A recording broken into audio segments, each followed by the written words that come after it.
On passe à notre invité, qui est un politicien sénégalais de 50 ans, ancien député-maire déchu, membre de l'opposition sénégalaise, ancien compagnon de route d'Ousmane Sonko, devenu son rival. Il a décidé de lancer son propre mouvement politique, Sénégal bu ñu bokk, en français le Sénégal que nous partageons. Barthélémy Diaz, bienvenue dans le JT de France 24. Merci pour cette opportunité.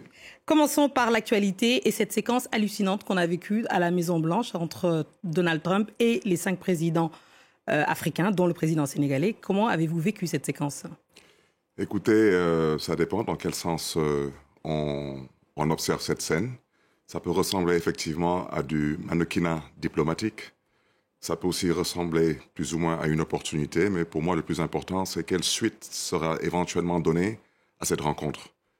Pour ce qui me concerne, donc pour le Sénégal, je pense que d'abord le président sénégalais aurait pu peut-être se concentrer sur des sujets beaucoup plus importants que de chercher à flatter son interlocuteur, parce qu'au Sénégal, nous ne sommes pas tout de même un pays de golfeurs. Nous avons d'autres types de problèmes, et des problèmes sérieux de croissance, d'éducation, de santé. Le golf, entre nous, c'est le cadet de nos soucis. Très bien, passons à présent à votre actualité. Votre actualité, c'est votre mouvement politique que vous avez lancé, Sénégal bu ñu bokk, comprenons le Sénégal que nous partageons, rompant ainsi d'abord avec votre mentor, Khalifa Sall, avec qui vous avez cheminé pendant longtemps au sein du Parti socialiste notamment. Pourquoi cette rupture avec votre ancien leader politique? Non, c'est un choix. D'abord, c'est peut-être le lieu pour moi de rendre hommage à Khalifa Sall, qui est un grand frère, un camarade socialiste. Je lui souhaite beaucoup de courage et bon vent. Mais vous savez, la politique, c'est pas du copinage, c'est pas du coquinage. La politique, ce sont des responsabilités et c'est aussi un destin qu'on doit assumer. Aujourd'hui, j'appartiens à une génération, je reste convaincu que j'ai rendez-vous avec l'histoire et je n'ai pas le droit de me dérober. Et je fais partie de ceux qui ont aujourd'hui une part de responsabilité dans ceux qui sont arrivés actuellement au pouvoir. Alors, je ne veux pas être trop dur, mais je pense aujourd'hui que la déception est au rendez-vous.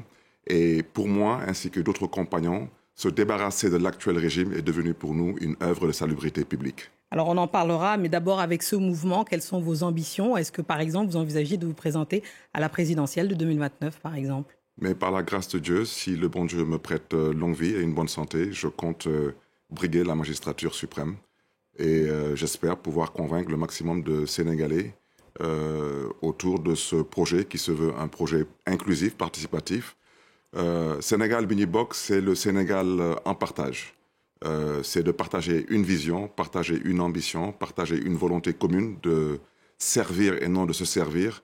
Et surtout, partager une détermination, surtout, mais à tenir un discours de vérité. Alors notre credo pour nous, dans ce mouvement, c'est vérité, équité et liberté. Parce que le Sénégal a besoin de vérité. Le Sénégal, particulièrement la jeunesse sénégalaise, a été victime de l'une des plus grosses escroqueries politiques et intellectuelles du Sénégal moderne.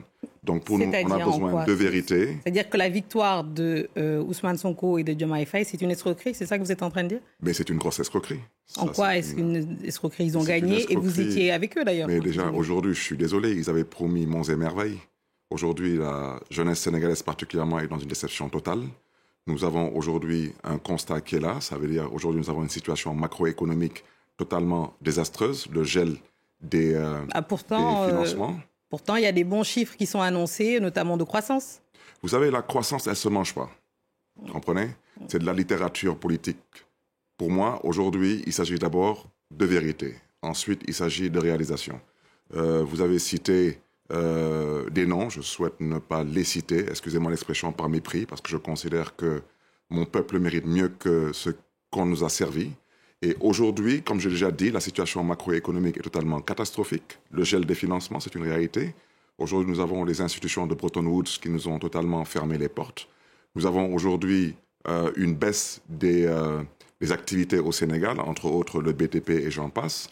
Aujourd'hui, la vérité, elle est ce qu'elle est aujourd'hui, c'est que la déception a atteint son sommet. Quand je parle aujourd'hui de vérité... Alors, c'est une déception pour le Sénégal, mais une déception propre à vous. Vous avez rompu avec votre ancien allié, Ousmane Sonko. Vous étiez dans le camp des vainqueurs il y a quelques mois. Aujourd'hui, vous êtes amer. Est-ce que c'est votre condamnation et votre radiation à la fois de votre poste de maire et de député. Est-ce que c'est ça qui vous rend amer ou est-ce qu'il y a autre chose? Si oui, expliquez-nous. Je parlais d'abord de vérité, avec votre permission, si je peux continuer. Donc cette vérité, nous en avons besoin. Nous avons besoin d'équité, parce que sans équité, il n'y a pas de république. Et nous avons surtout besoin de liberté, parce que sans liberté, il n'y a point de démocratie. Alors, vous avez peut-être parlé tantôt de la mairie de Dakar. Eh bien, on reviendra éventuellement à certaines pratiques autoritaires et dictatoriales, parce que les mêmes que vous dénonciez sous Macky Sall, pour vous, c'est la même chose? Et surtout, les raisons pour lesquelles plus de 80 Sénégalais ont perdu la vie pour que le Sénégal reste et demeure une démocratie. Aujourd'hui, ce principe d'une nation, d'un État démocratique, on est en train de fouler ce principe au pied. Actuellement, à l'heure où je vous parle, l'actualité au Sénégal tourne plus ou moins autour d'un chroniqueur, un ami, un citoyen engagé, M. Badara Gadiaga, qui a seulement osé dire tout haut ce que tous les Sénégalais pensent tout bas. Alors aujourd'hui, au Sénégal, on n'a même pas le droit de dire qu'une actuelle autorité du pays a été condamnée par la justice de notre pays, parce qu'il disait tantôt qu'il était condamné par un système. Aujourd'hui, c'est lui qui incarne ce système. Il est condamné par une justice qui, aujourd'hui, il traite cette justice de corrompue. Mais cette justice l'a condamné pour diffamation, parce que monsieur est devenu un expert en diffamation et en contre-vérité.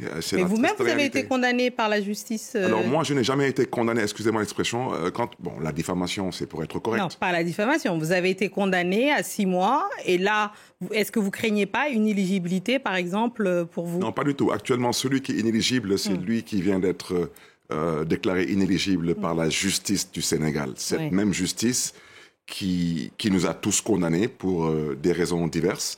Et moi, je souhaiterais seulement dire que je n'ai jamais été condamné pour un crime. J'ai été condamné pour un délit. Et même le président Macky Sall, au plus fort de notre opposition, n'a jamais osé me retirer mon mandat de maire de Dakar, parce que vous n'êtes déchu de votre mandat de maire que si vous êtes condamné pour un crime et non pour un délit.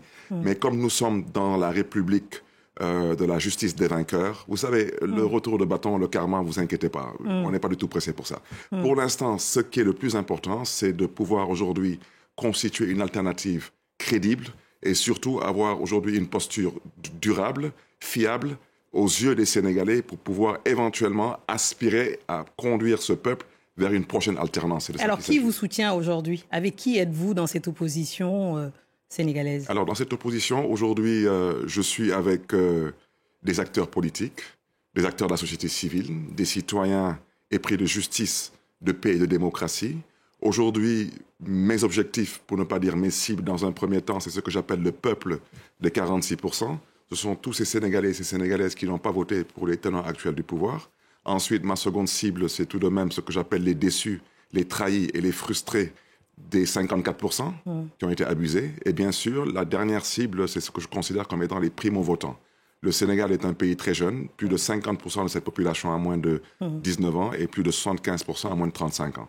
Et je reste convaincu qu'on réussira à pouvoir convaincre sans contraindre cette masse critique. Très bien. Merci beaucoup d'être venu, Barthélémy Diaz, sur ce plateau du Journal de l'Afrique. Merci beaucoup. Merci. C'est la fin de cette édition. Merci à tous ceux qui nous ont suivis partout dans le monde et ce soir, en particulier de Monrovia à Dakar en passant par Washington. Restez avec nous car l'actualité continue sur France 24.